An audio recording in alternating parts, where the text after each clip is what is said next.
We are talking about the Matrix today, are we not? All right. I should do like a pose, right? Okay. I'm going to turn the fan on because it's a little warm. Ooh. So what if I told you that our society may be at a fork in the road? What if I said we are being invited to look behind the curtain? So we're going to use the movie, The Matrix, to look at what we call reality. So I'm going to deconstruct some of the symbolisms in the movie. And when I'm doing that, what I want you to do is take a moment to be in discernment.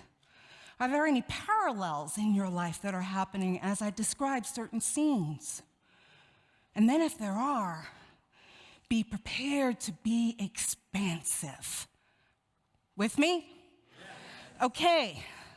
So how many of you do remember that movie? I know it was 1999, but thank God this is an older crowd. Okay, great. True. True. What was the critical question that Morpheus asked in the beginning of the movie? Okay, yes. What else? Make a choice, right? Which pill will you take, the red pill or the blue pill, right? The red pill meant awakening. The blue pill meant staying asleep in that enjoyable fantasy world. I love this movie, and I love this movie because of the rich layers that are within it. You know, I think it would probably take me several weeks to really kind of unwrap all the different layers that are in this movie. But what I love about it is this is modern day parables. Modern day parables that allow us to learn. When's the other time that I've talked about parables? Wizard of Oz, yes. And when we hear the word parable, is there one person or entity that we think of? Right, Jesus.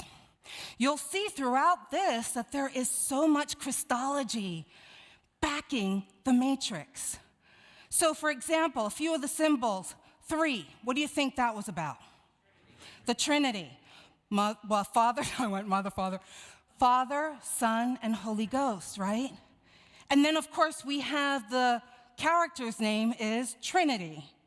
And what does she have to do eventually? Sacrifice herself for Neo, right? And then we look at the red pill. The red pill, there's been an association of that being the divine feminine coming in, the awakening of the divine feminine. And then green. When did you see green on the screen? The Matrix. Right, the Matrix. What do you think that green symbolizes? Decay, disease, death, right? Lots of symbolisms, but today what we're going to focus on is the choice between the red pill and the blue pill. So let's first talk about the Matrix. What was the Matrix supposed to be in the movie? It was a simulated reality that trapped humans within. The artificial intelligence machines, they created the Matrix to distract humans, keeping them locked in their minds. Alert, any parallel there? Okay.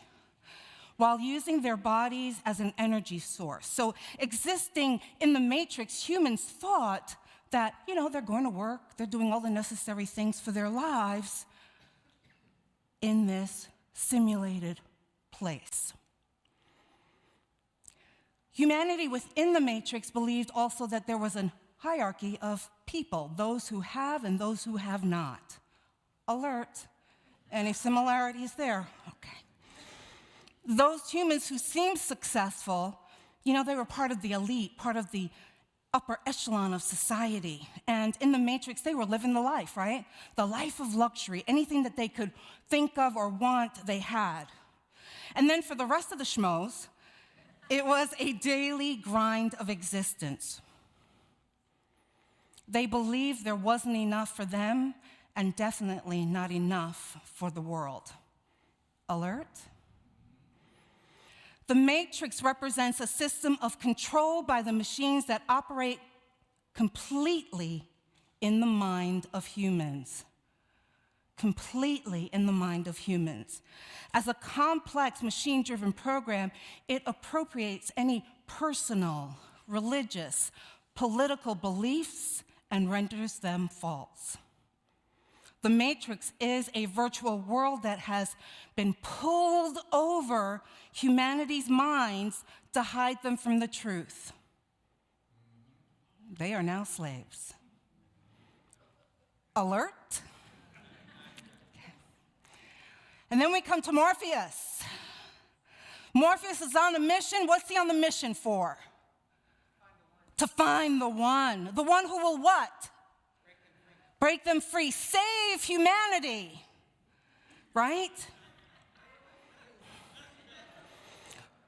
I'm not going there. According to Greek mythology, the name Morpheus is defined as God of dreams. The name literally means he who forms. He who forms. And this Greek god has the ability to change his own shape, manipulate reality, bewitch other people's minds with dreams and fantasies.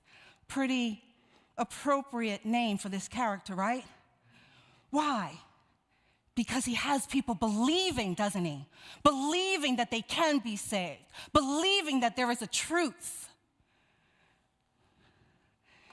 And then he approaches Mr. Thomas A. Anderson, right? Who he thinks is the one. And in the cyber world, Mr. Anderson has an avatar, which goes by the name of Neo, right. And did you know in Greek, Neo means new? Correct. So Morpheus gives Neo the choice, take the red pill to see the reality or the blue pill where you can stay within the matrix. Well, have you noticed that Neo's character is really taking on the embodiment of a modern day Christ? You noticing that?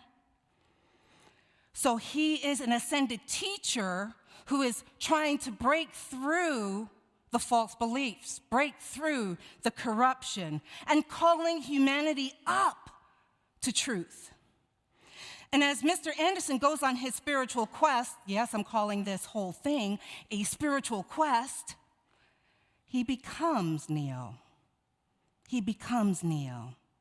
And what is the anagram of Neo? One. He becomes the one. Okay. So, 2022, living in the Matrix, what? This powerful imagery of the Matrix, right? I think it was really prescient about where we are in so many ways in our world today. We can equate the Matrix in the movie to our real life acceptance of the status quo. All ways of operating that are not of our highest good or the highest good of humanity, and we accept it. Each time we believe that there isn't enough in the world for all of us, and then we choose to consume and hoard, we are choosing to believe a reality that isn't true.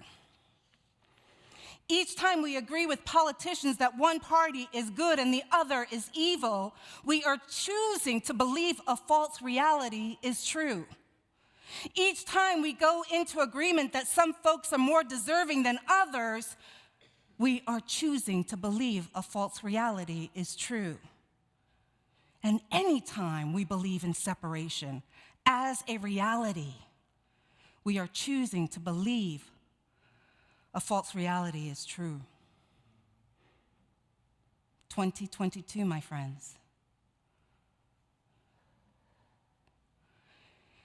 In the movie, taking the blue pill meant humanity would just stay within the simulated world of the haves and the have-nots. They would stay asleep. Staying asleep meant that they were in lack consciousness, alert, and that only the special few can live their dream. We can equate the matrix to new thought communities refusing to talk about systems of disparity and injustices that have been programmed in our society. Under the guise, it's not spiritual. The analogy of taking the blue pill says we want to stay comfortable in our life, surrounded by material gain, and that spiritual principles are bent, twisted, and pretzeled so we don't have to be concerned about other people's suffering.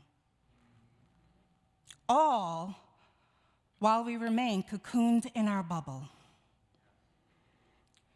If we make the choice to take the red pill, it is a commitment to seeing the truth. It's a desire to release the false teachings of separation and awakening to the kingdom within as us. Ingesting the red pill means a willingness to see the unjust economic systems, healthcare systems, education systems, prison systems. It's an opening up to understanding that the old ways of operating no longer work. We can no longer hide from what is. Because every time we see, we lift it up to the light.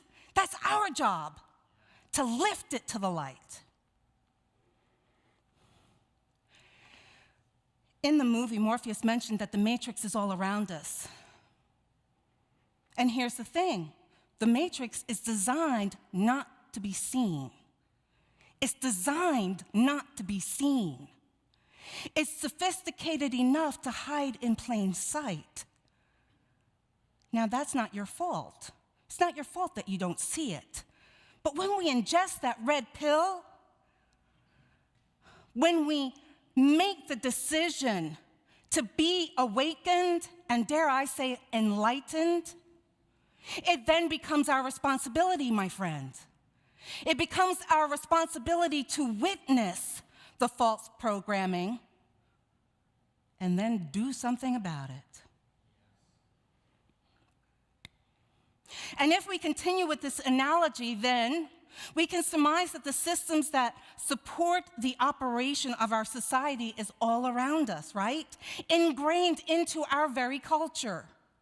So here are my questions. If the matrix is all around us and it is not of love, and it is not of inclusion, if its purpose is to create better lives for some at the destruction of others, then how can we as spiritual practitioners pretend it doesn't exist? How can we justify swallowing the blue pill of comfort and denial? When did we come to believe that spiritual practitioners means that we should be happy and comfortable at all expense and not worry about anybody else? When we claim Jesus as a way shower, the powerful example of an awakened consciousness that we want to emulate, when did we turn Jesus into a Pharisee? Now, if you remember, I spoke about the Pharisees in previous talks. They were the priests during Jesus' times. They were the corrupt priests that were so enamored with themselves and their power that they became a burden on the Jewish people. And Jesus called them out.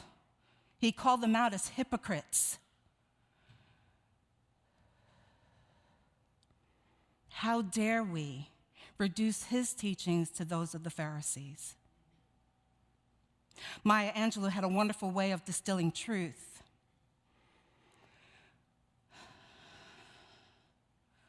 She said, when people show you who they are, believe them. When people show you who they are, believe them. The Pharisees showed the people who they were, And Jesus showed us who he was, and even more, he showed us who we are. Amen? Taking the red pill means awakening from the matrix. And I gotta say, in the last couple of years, we have seen some awakening happen. We have seen people claiming the kingdom of heaven. But it requires work. Meaning it requires us to make a conscious choice to let go of the dream, to shake off the shackles of oppression, to see the matrix that is everywhere, and to claim our power to create from love. And in that awakening, we are then called to release the old thoughts of right and wrong, the old thoughts of division, the old thoughts of lack, which then frees us to see our families, our friends, our neighbors from the frequency of love. Once again, once it is seen, it cannot be unseen. So there's a level of trust that has to happen here when we're talking about doing this work. Trust that as we are questioning our reality, God's got us. That we have enough strength and power and divinity to question and to create anew in love. Do you remember those old wives' tales that you heard as a kid? You know, if you sit too close to the TV, right? What's going to happen? You're going to ruin your eyes, right? Well, you know, that's been proven to be a myth. Yeah, you may get some eye strain, but once you allow your eyes to rest, they go back to normal. What about cracking the knuckles? Right? It'll cause arthritis. Nope, that's not true either. That's just the nitrogen bubbles in our ligaments and joints. And then the swallowing the gum, death. Death. And I really have to tell you, I heard that from my mom. I did. My brother, God bless him, he would chew a gum for like 2 minutes. Where's your gum? Swallowed it. His entire life. And I was worried, I'm gonna lose my baby brother. He's gonna die soon, you know? Well, he's over 50, and let me tell you, he's still swallowing gum and he's still okay. So, right? So we know these things. We know that these old wives' tales are old ideas, and that they've been scientifically proven as false. And somehow when we reach our adulthood, we think the ideas and the beliefs that we have are finite, like they can't be looked at or challenged anymore. But that's a myth. At any moment, in any time, we can challenge a belief that we grew up believing. And when we challenge that, what we're doing is we're not saying my mom was wrong or my dad was wrong or, you know, those parents were awful people. It's not a place of blame. It's a place of evolution of consciousness. They did the best that they could do at that time. They trained us with what they knew. They wanted us to succeed. Right? But guess what? We are now in a rapid ascension of the evolution of consciousness. So you can keep trying to hold on to the old things that are no longer working, that no longer make sense. You know the story about the ham, right? The ham, the person always cut the ham, and mom always put it in the pot, and da-da-da-da. And so the daughter grows up cutting up the ham, and the mom comes visiting one day and goes, "Why are you doing that?" And the daughter goes, "Well, that's what you did." And mom goes, "Well, that was the size of the pot that I had." Right? Right?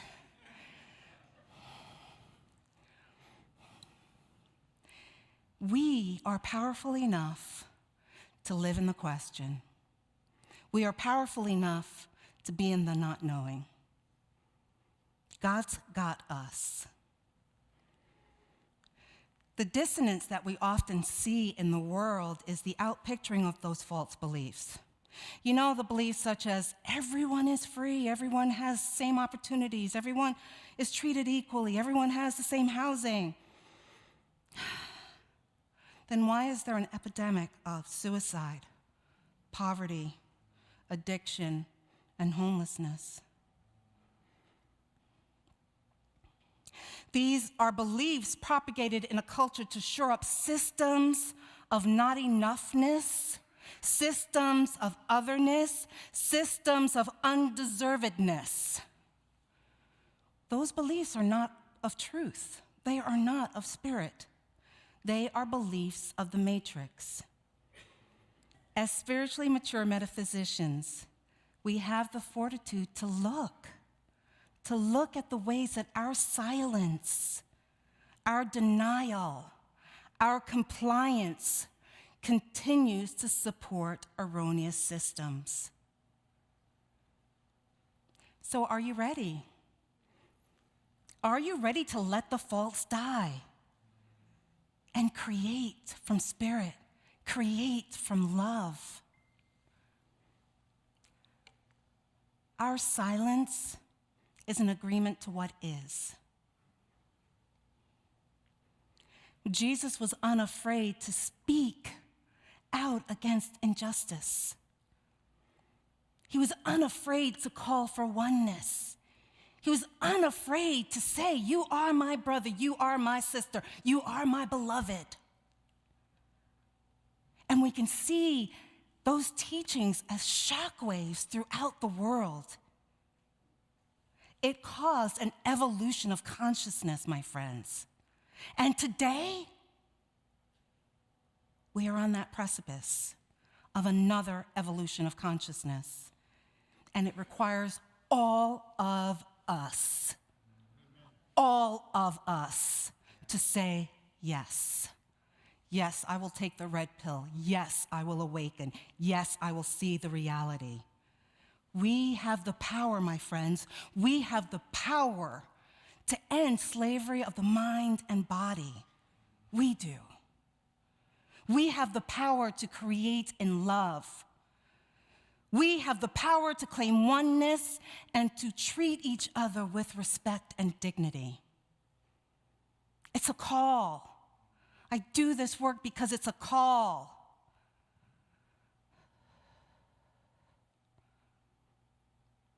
It's time to reframe, maybe moving from a new thought community to a new belief community. I'm there. I hope you are too.